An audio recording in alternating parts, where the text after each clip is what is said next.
Folks, it's that time of year to start taking action to improve your pastures and hayland. Today we are going to discuss weed control and fertilization options that are going to help improve your bottom line and be efficient. Now, hey, I'm Shaye and I host the Casual Cattle Conversations podcast. We are visiting with Sam Ingram today from Corteva. Ingram was raised on a beef cattle operation in northwestern Georgia and now lives outside of Savannah, Georgia. He is an expert on forage use and renovation strategies and the benefits of keeping valuable legumes like white clover and annual lespedeza in pastures. Sam grew up on a farm and continues to farm today in addition to his work at Corteva. Remember to check out this podcast on YouTube and hit that subscribe button. But with that, let's visit with Sam. Hey folks, just a quick note here. When you're working cattle, there's already enough going on. The last thing you want is to guess at weights or write something down and hope it's just good enough. Having accurate weights right then and there is critical to how you manage your herd, from tracking the rate of gain to ensuring treatments are dosed correctly. That's why the right scale system makes all the difference. The Rancher team at cattlescales.com can help you find the right True Test scale setup so you can get accurate, consistent weights every time. Whether you need permanent scales or a portable solution, cattlescales.com offers trusted equipment backed by ranchers who use these scales in their own herds. Find your setup at cattlescales.com. Good morning, Sam. Thank you for joining me today. I am excited to talk about a very important topic, improving pastures. We're going to be talking about weed management and I think some fertilizer options too. So thanks for being here. You bet. Thanks for having me. So to jump right into it, when we talk about producers prioritizing their pastures, in your mind, what does that look like? When somebody talks about prioritization, definitely for pastures, I think about maximizing forage production. That's my first thought. And there's several ways we can do that. When I think about prioritization is putting that thought into first, hey, I want to make sure that I'm getting my most bang for my buck or the most forage I can. That's my first thought with it. Okay. And why is it so important that cattle producers do prioritize their pastures each year? Even in a year like this when we have really good cattle prices, we can still prioritize those pastures and improve our margins, because year after year, the most money that we spend as cattle producers is feeding those animals. And the cheapest way to feed them is through grazing standing forage. So if we're prioritizing that, even in a good year or a bad year, we're helping our margins because we're reducing cost. And another thought that comes to mind is that increased forage could potentially lead to increased capacity when we're looking at how many cows we run on there. Do you want to touch on that a bit? Yeah. Well, really good point on the increased forage is increase in carrying capacity or increasing animals on that given acre. It's interesting that, as our cow herd has decreased, our efficiency has continued to rise. So we're expected to do more on a given acre. And the way that we're able to do that, we've improved genetics for sure, and the size of our brood cows have definitely increased. But we've also improved the way that we can harvest forages through those animals, through grazing, through some of our improved forage varieties. But even if we have some of these older varieties, if we just prioritize, back to your point, prioritize those forages, making sure we have fertility, making sure we have weed control, making sure we're doing good grazing management, allowing those forages to rest, we can produce more pounds of beef on that given acre. Now, is that through carrying those animals longer and getting more pounds on set calves or mama cows, or is that adding more animals to the acre? It could be both. That's a really good point to say we could do more with the same number of acres we have. All right. Now, my next question was going to be, what can be detrimental to pastures? And you already brought up, the importance of weed control, fertilization, allowing those pastures to rest. Is there anything else you wanted to add to that list?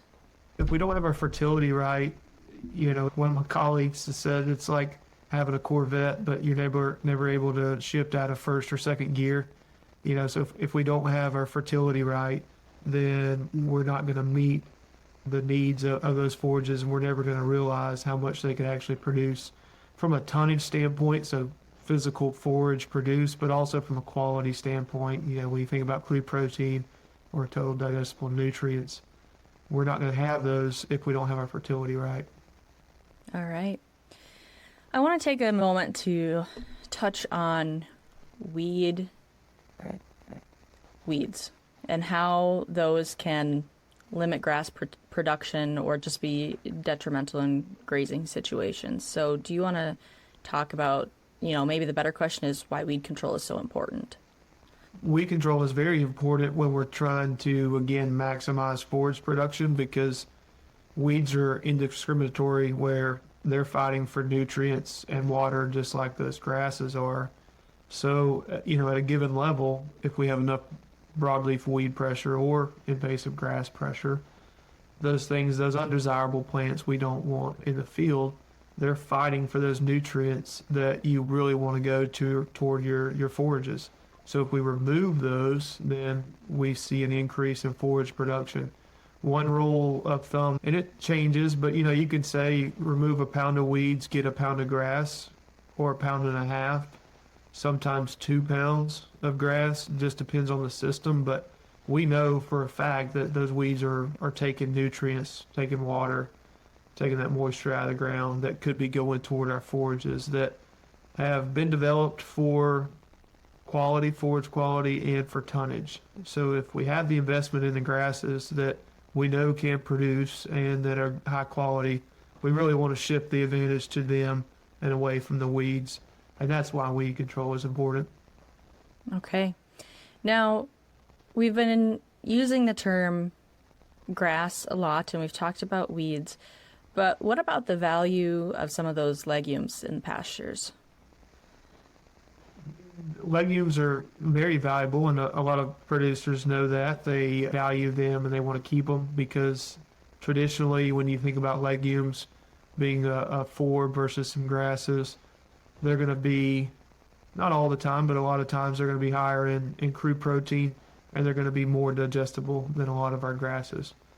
Not for every case, but in general we can say, hey, that category of forages are usually better quality, higher quality in terms of like crude protein, TDN, than some of our grasses. And producers really value them, so much so that they say, hey, I'm not going to spray a herbicide because I want to maintain white clover or annual Espadiza. I really value those legumes, so we're not going to make a herbicide application.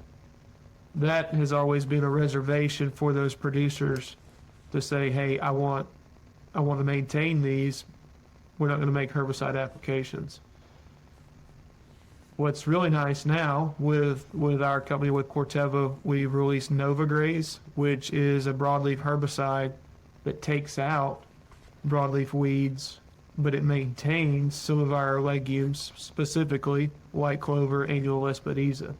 So now those producers that had reservations on making a herbicide application, they don't have to have a reservation now. They can make a herbicide application, NovaGraz, and take care of some of those troublesome broadleaf weeds, but still maintain the white clover and annual Espadiza. So they get the benefit of those legumes from a nitrogen fixation standpoint, because it's putting nitrogen back into the ground. They get the benefit of the agronomics. You have a higher quality in crude protein, TDN, and then you get the animal health impacts on, just improving, well, let's say we improve brood cows' body condition score so they're breeding quicker, or she's in a better state to maintain that calf. All those things go into it when we have some of those legumes present in the field. Now producers can remove broadleaf weeds and still maintain those legumes. That's incredibly valuable. Yeah, I think so too.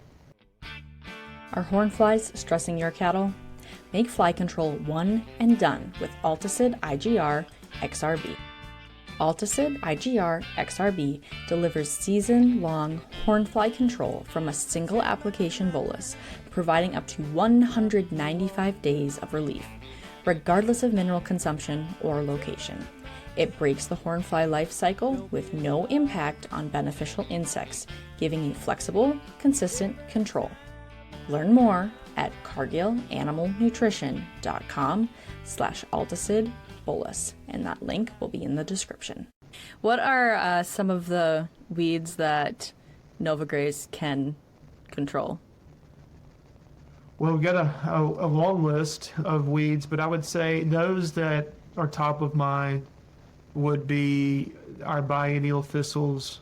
So this is not every one, but when I think biennial thistles that give folks angst, musk thistle, cornless thistle, bull thistle, those types, any of our ironweed species, so tall ironweed, think about that, buttercup species, anything in the plantain family, anything in the wild carrot family.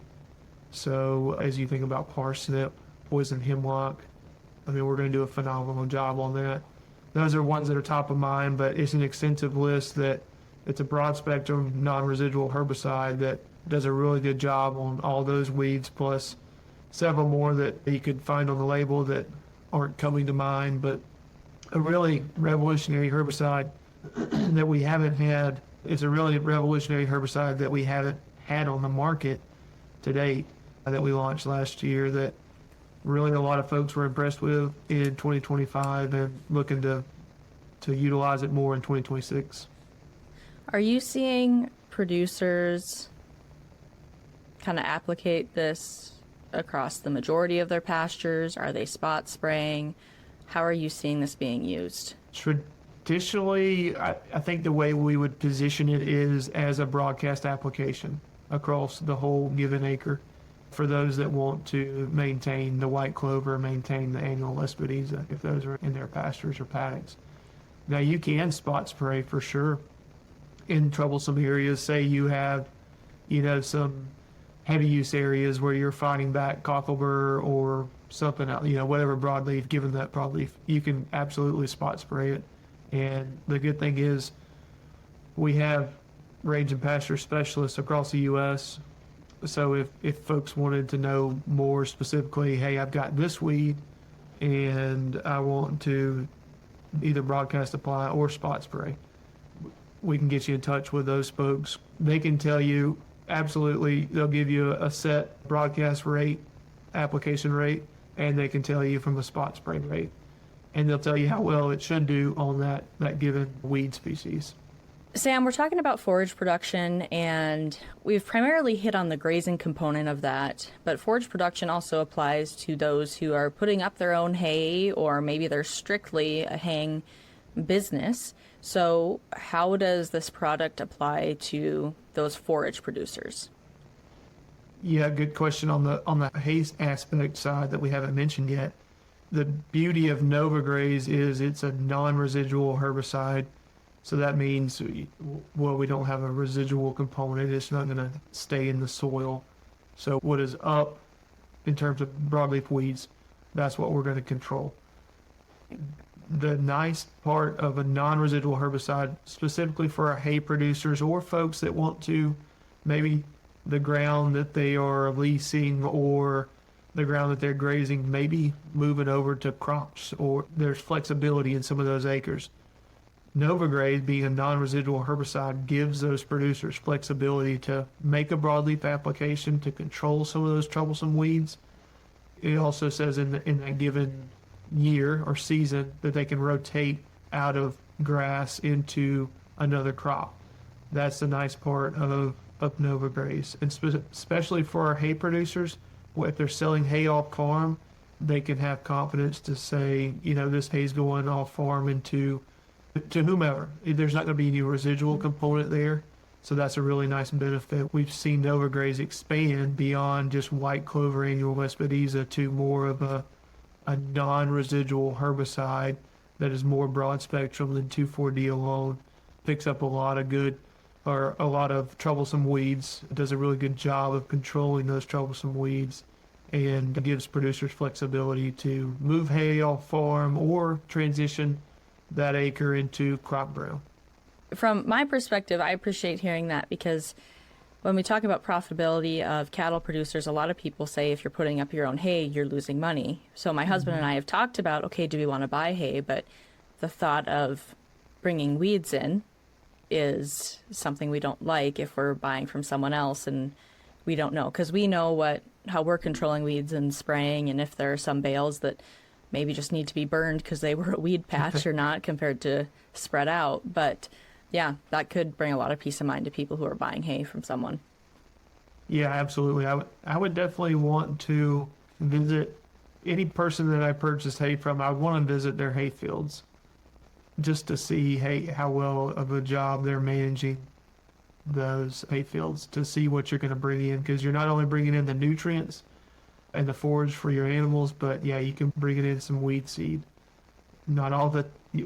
Just take a look at where we've traditionally fed hay, unless you unroll or, if you do bale grazing, some of those systems. But if you have an area where you traditionally feed hay and see the different weed species coming up, a lot of that is nutrient load. It's high nutrients and decent moisture, so everything's going to come up. But you can see some crazy weeds in there that you say, I've never seen this on the farm. How did it get here?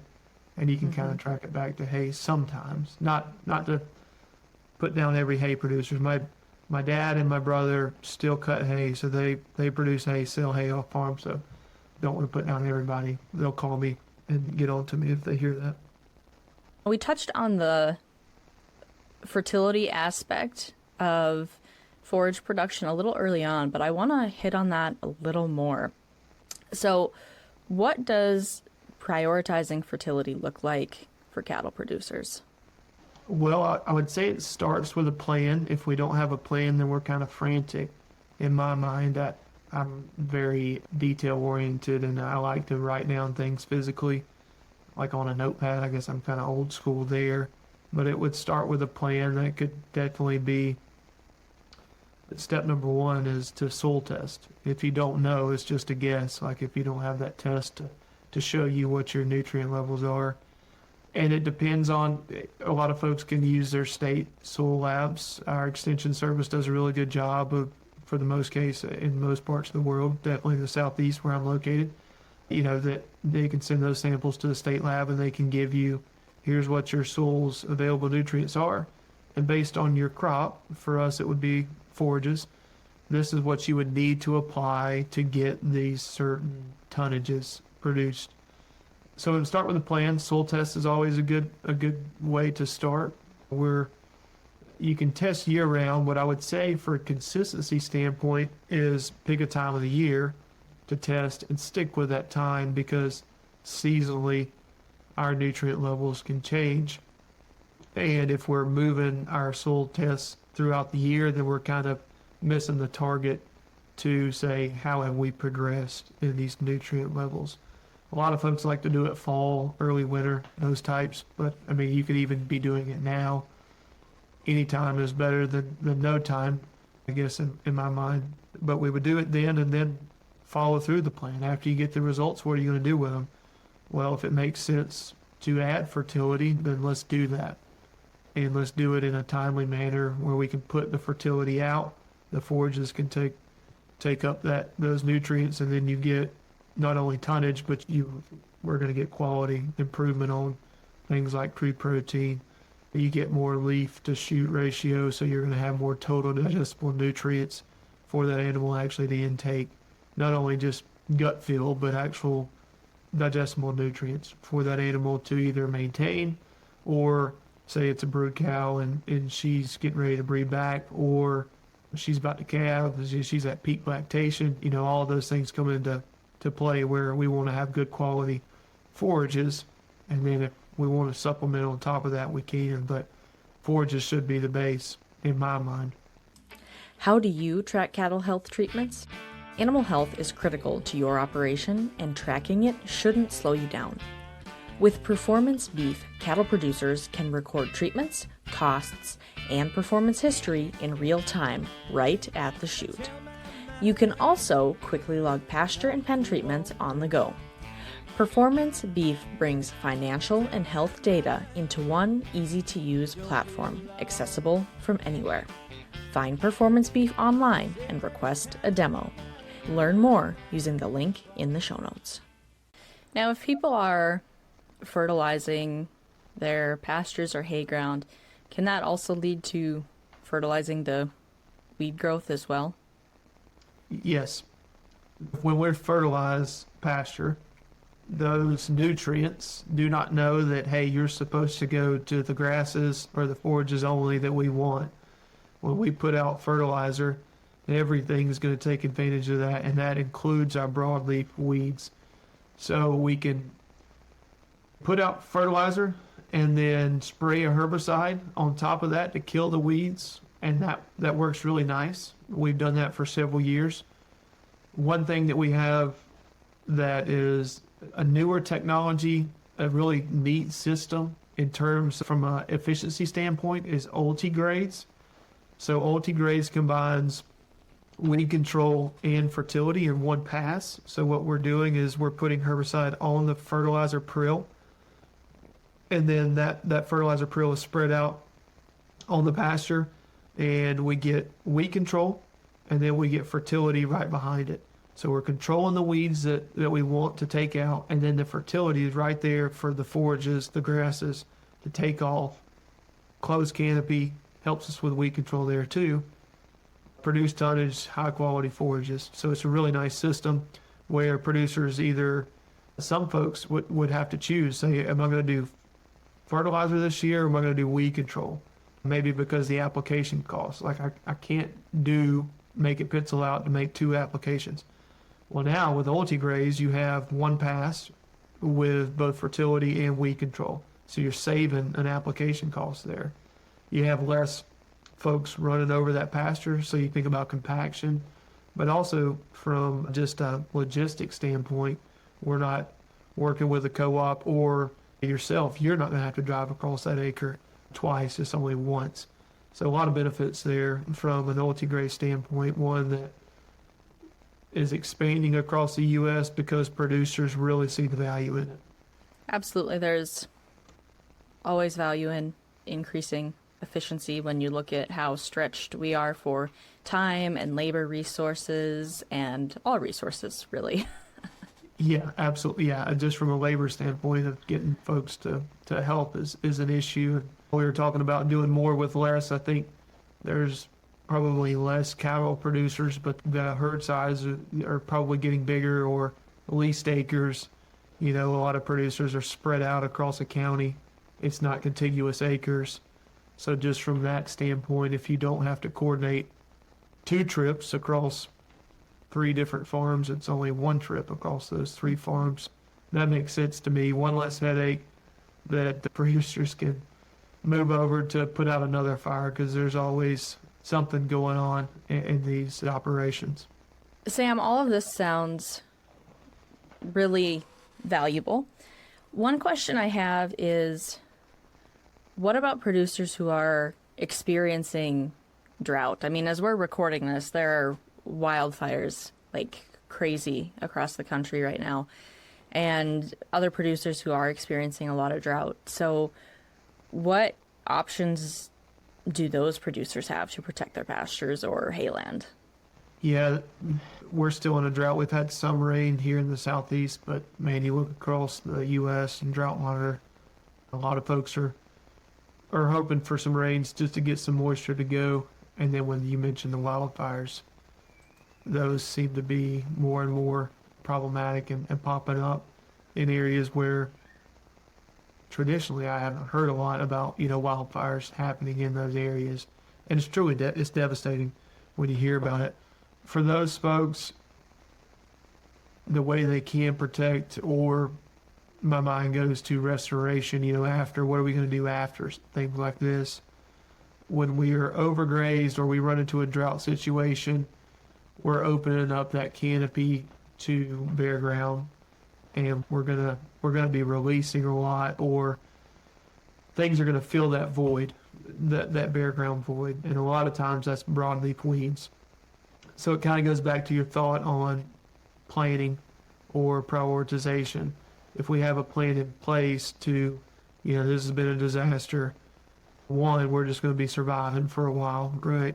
But once we can get past that survival stage and think about a plan to get back to forage production, get back to the old way, what we're used to doing, we need a plan. And if there's bare ground, there's going to be something to fill that void. If it's not our forages, if we didn't have a good forage base, it's going to be broadleaf weed pressure.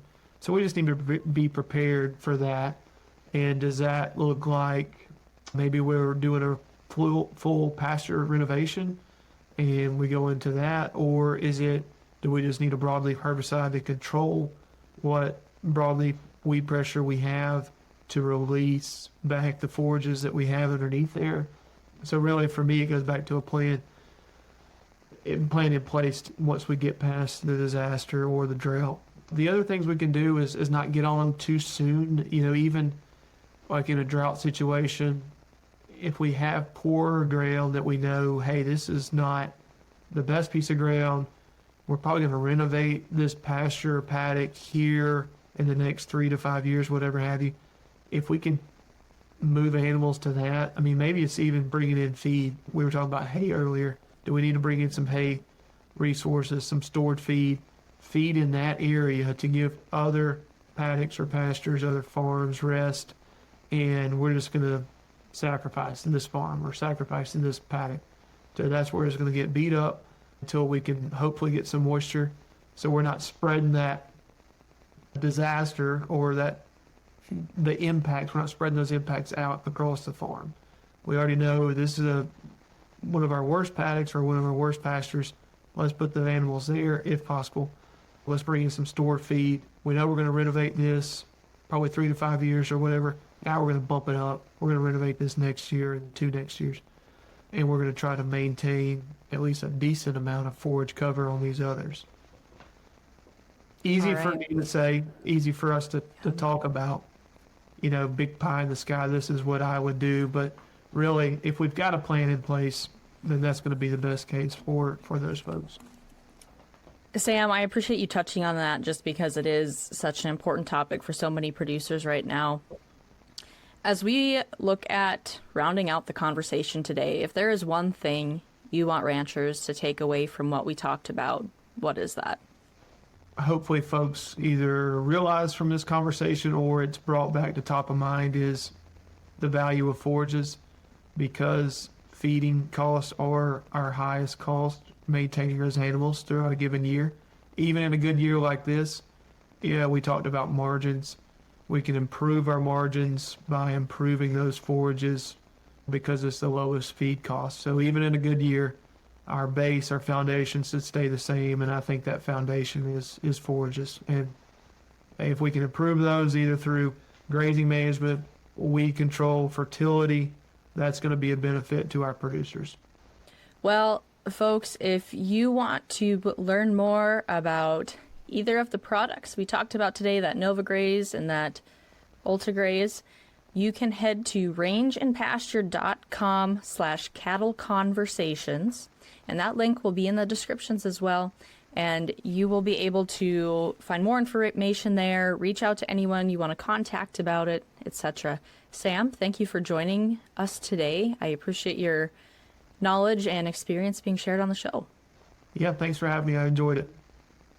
Folks, remember the best way to support this podcast and all your other favorite podcasts is to leave a rating or review. Subscribe if you are on YouTube, and better yet, share it with a friend who will find this information valuable. But with that, happy ranching.